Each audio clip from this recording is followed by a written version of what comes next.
Assalamualaikum warahmatullahi wabarakatuh. Alhamdulillah, semoga kita dalam keadaan sehat walafiat seluruhnya. Amin. Oke, berjumpa lagi dengan Bapak. Namun pada perjumpaan kita kali ini yang kita bahas itu tentang mata pelajaran kimia. Dalam pertemuan pertama ini yang kita bahas itu adalah kimia. Dapat kita lihat di slide. Apa itu ilmu kimia?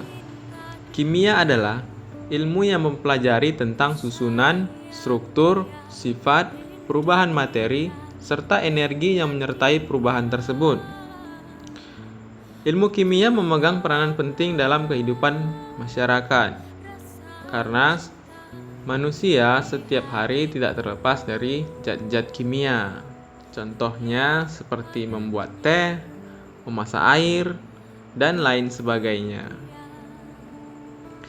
Kimia termasuk dalam rumpun ilmu pengetahuan alam atau sering kita sebut dengan IPA, yang mempelajari gejala khusus yang terjadi pada zat dan segala sesuatu yang berhubungan dengan zat.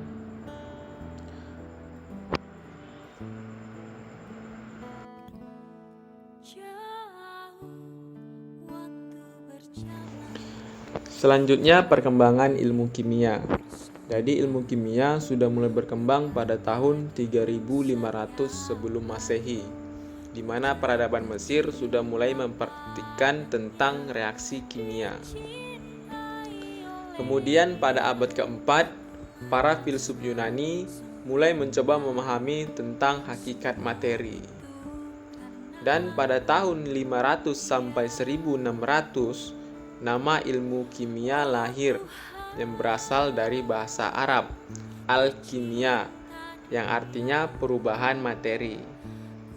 Selanjutnya, kimia modern lahir pada abad ke-18, pada tahun 1803 oleh John Dalton yang mengajukan teori atom untuk pertama kalinya.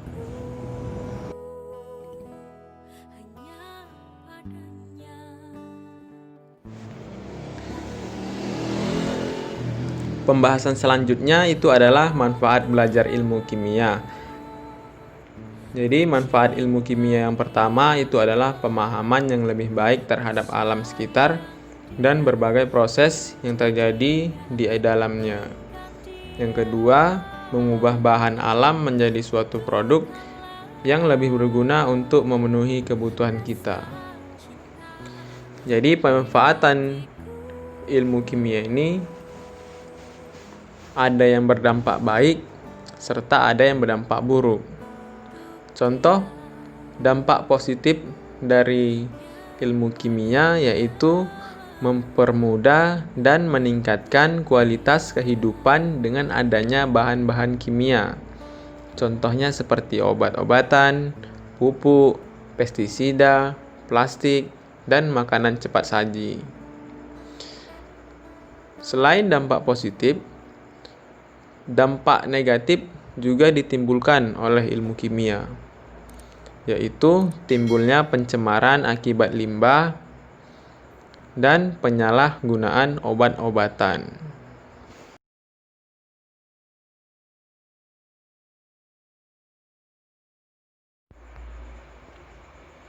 Selanjutnya, pengantar ke laboratorium kimia. Yang pertama, alat pengukur volume cairan. Dapat kita lihat di slide.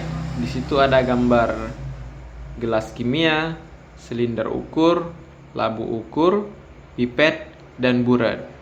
Jadi setiap alat-alat yang kita lihat di gambar itu memiliki fungsi yang berbeda-beda.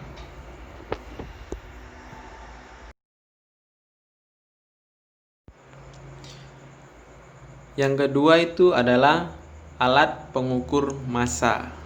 Jadi di laboratorium kimia itu ada yang namanya alat pengukur massa.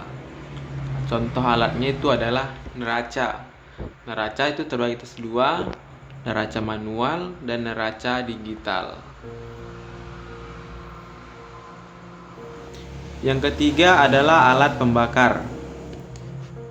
Di lab kimia itu ada yang namanya alat pembakar yang kita namakan dengan bunsen, yang bahan bakarnya itu pakai spiritus atau pakai alkohol. Yang keempat, alat pengukur suhu. Pasti nggak asing lagi dengan yang namanya termometer. Alat ini sering kita pakai untuk mengukur suhu ruangan ataupun suhu badan kita ketika kita demam. Menurut sistem internasional, satuan untuk besaran suhu itu adalah Kelvin. Sedangkan termometer yang sering kita pakai dalam sehari-hari itu adalah memakai satuan Celcius. Jadi untuk perhitungan mencari besarnya suhu wajib kita konversikan dari Celcius ke Kelvin.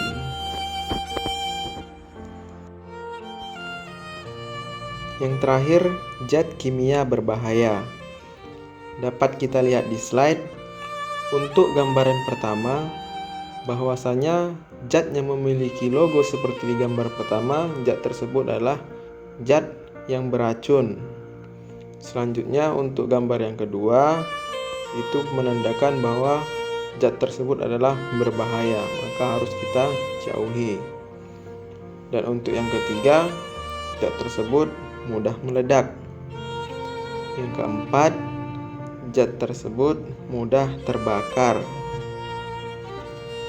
Yang kelima, zatnya bersifat korosif. Biasanya zat yang memiliki sifat korosif itu adalah zat yang memiliki kandungan asam yang sangat tinggi. Dan yang terakhir itu adalah pengoksidasi. Itu artinya bahwasanya zat tersebut mudah bereaksi. Jadi ketika berada di dalam lab kimia, kita harus bisa menjaga sikap dan memperlakukan zat kimia dengan benar. Karena setiap zat kimia memiliki perlakuan yang berbeda-beda, tergantung dari sifat zat tersebut. Contohnya, saat kita berhadapan dengan zat yang beracun seperti hidrogen sulfida atau metanol dan sebagainya, kita tidak boleh kontak langsung dengan larutan tersebut. Apalagi kalau sampai tertelan ataupun terhirup. Bisa berakibat fatal.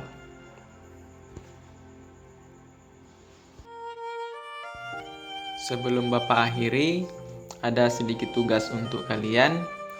Tugas yang pertama itu membuat rangkuman di buku kalian tentang ilmu kimia yang sudah Bapak jelaskan tadi.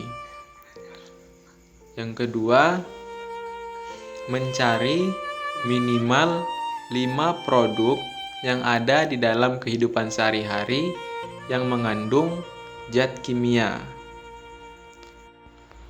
Tugas yang sudah selesai dapat dikumpul langsung ke sekolah atau dapat mengirimkan foto dan dikirim ke WA Bapak.